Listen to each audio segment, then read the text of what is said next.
putting the sails away, but we've got no wind and they're just flapping about.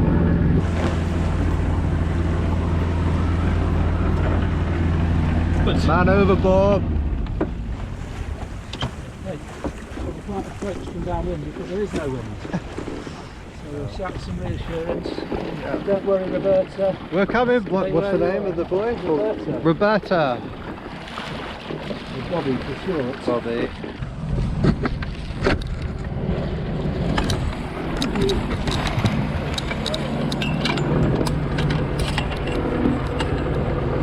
So could you get ready with the Hook. hook and try and bring it to our port bow? So as we come close, could you set me like 5 contact? Yeah.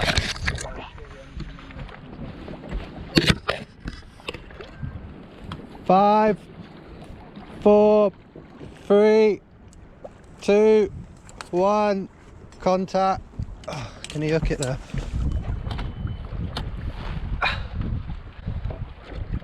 Well, I've got it. I just not got it. If that makes sense. Well, this is where the difficult bit comes. Oh, you're not actually hooked around the chain. Well, Got her. well done. Safe. Well done. Rescued. So they say you have a Manoverboard. Right. Even if they seem to be absolutely fine, they might have some water and they might have secondary drowning. Trying to think of, is there like a protocol that you're meant to do, Well, like message man overboard or? Yeah, so if we had more crew, Yeah. then one of the crew could instantly go down below and make a mayday call as we're rescuing them. But if one of us falls overboard, the other person's job is to Get them out of the them water. back on the boat. And then if we get them back on the boat, or if we are unable to, then that would be the time to make a...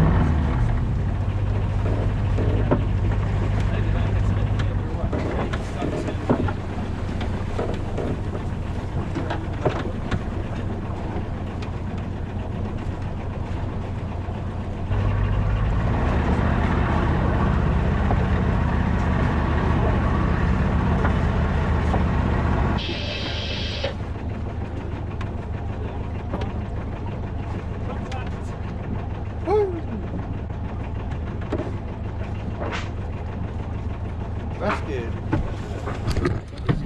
It's not too bad.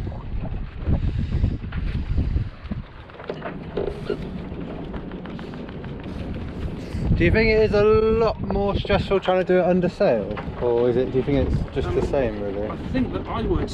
I mean, I guess on a day like this, you probably, you know, because Theta can be slow to come about when there's not much wind. Yeah. I probably would start the engine. If the engine's can't maneuver, even if it was on the sail. Yeah. But I guess if the sails are up, I'm going to have time to take them down, so they're going to be part of the thing, aren't they? Yeah, for sure. What do you want to do now?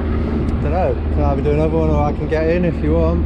If you're up for it. I'll get in, yeah. To be fair, the turnaround is actually not quite long. It doesn't take long, does No, it? it'll take long. It won't take long to get back to you, but then we'll have to get you on board. I'm over here. Yeah. That's alright, but. Alright, let's go for it. Gonna do a live man overboard. Man overboard.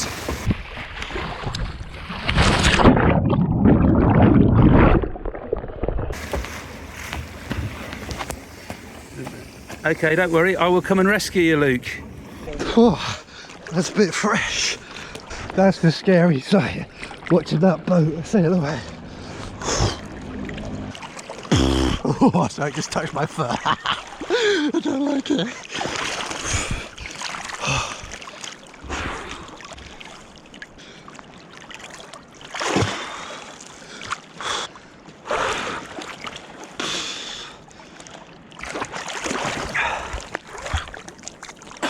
Here!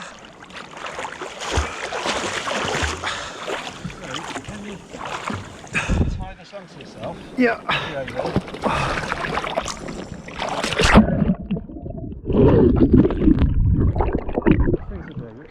Yeah. Can you clip this onto you? Yeah. Onto yourself? Right, that's clipped on there, yeah, like that. So what are you trying to do here? I'm going to tie you onto a halyard, Yeah. and then I'm going to hoist you up using this block and tackle. Okay.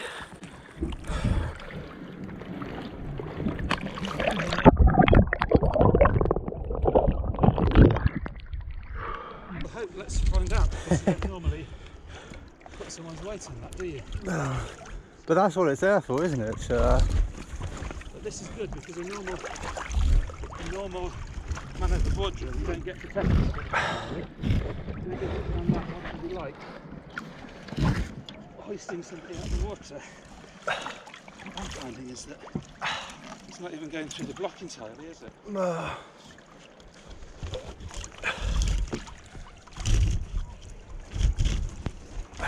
Maybe something different. Tie that off like that.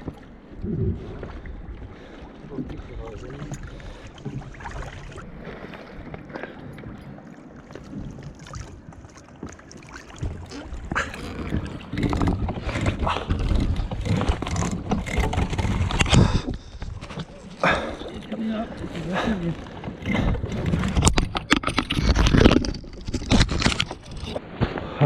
Back on deck.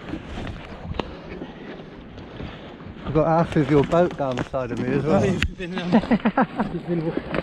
contributing to the wear and tear on the anti-foul. Oh well. Obviously to help get someone out, but it's good to know that that bloody thing there is a complete waste of time. Because when I was pulling you on that, it wasn't working at all. no. So what did you actually use to pull me up on there? I just tied it off so that you're in essence you're fastened onto the topsail halyard. Okay. And then I put the topsail halyard around the anchor windlass. Yeah. And obviously that gives you a great deal of mechanical advantage. So I took 3 turns, and I thought they were slipping, so I took 4 turns. Yeah. And up you came. But I did have to use my strength, and I feel like I probably weigh quite a lot more than you. Yeah. If I'm sweating from hoisting you up.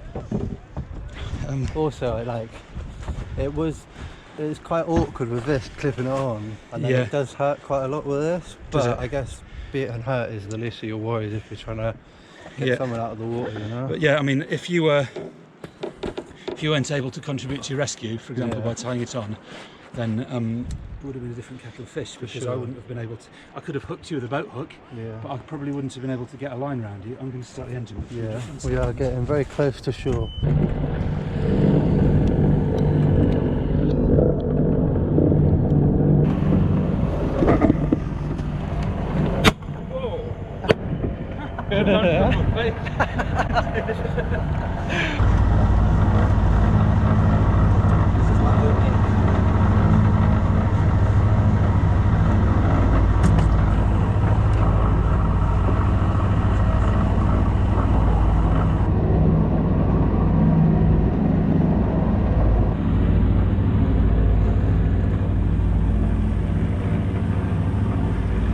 Completed a Manoverboard drill with Luke, my crew, actually jumping off the boat and being rescued. He was willing to sacrifice one of the cylinders on his life jacket to do a realistic test.